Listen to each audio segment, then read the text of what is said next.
അപ്പോൾ U turn എടുക്കാമെന്ന് വിചാരിച്ചോളി. അപ്പോൾ യു ടേൺ എടുക്കുമ്പോൾ ചിലപ്പോൾ മുന്നിൽ നമുക്ക് കൊള്ളാം, വീതി കുറഞ്ഞ റോഡാണെങ്കിൽ നമുക്ക് എന്ത് ചെയ്യാൻ കൊള്ളാം, അതാണോ കൊള്ളും. അപ്പോൾ നമ്മൾ എന്ത് ചെയ്യണം, ഇങ്ങനെ റിവേഴ്സ് എടുക്കണം. ഓക്കെ, അപ്പോൾ റിവേഴ്സ് എടുത്തിട്ടില്ലെങ്കിൽ എന്താ പ്രശ്നം എന്ന് വെച്ചാൽ മുന്നിൽ നമ്മൾ എന്ത് ചെയ്യും, വണ്ടി ഇരിക്കും. അപ്പോൾ നമ്മൾ ഓൾറെഡി റൈറ്റിലേക്ക് ഓടിച്ച് വെച്ചിരിക്കുകയാണ്, യു ടേണിൽ ഓടിച്ച് വെച്ചിരിക്കുകയാണ്. നേരെ ഓപ്പോസിറ്റ് ഓടിക്കുക ഫുള്ള്. എന്നിട്ട് നേരെ എന്ത് ചെയ്യുക, വണ്ടി ഒന്ന് ബാക്കിലേക്ക് എടുക്കുക.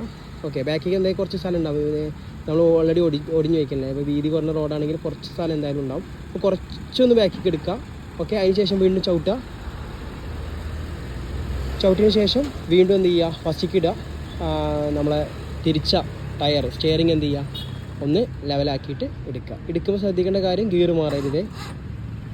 ഫസ്റ്റ് ഗിയറാണെന്ന് ഉറപ്പ് വരുത്തണം, കാരണം തേർഡിക്കിട്ട് നമുക്ക് പെട്ടെന്ന് എടുക്കും. അപ്പോൾ വെപ്രാളം കൂട്ടരുത്. അപ്പോൾ ഫസ്റ്റിക്ക് തന്നെ ഇട്ടിട്ട് എന്ത് ചെയ്യണം, നമ്മൾ വണ്ടി എടുക്കണം. ഫസ്റ്റ് ഗിയർ ആവണം കേട്ടോ, ഫസ്റ്റ് ഗിയർ അല്ല, ഗിയർ മാറിയണു. അപ്പോൾ ഗിയർ ശ്രദ്ധിക്കണം കേട്ടോ, ഇല്ലെങ്കിൽ വണ്ടി ഓഫാവും. സ്റ്റാർട്ട് ചെയ്യേ. ഓക്കെ, അപ്പോൾ ഗിയർ മാറിക്കഴിഞ്ഞാൽ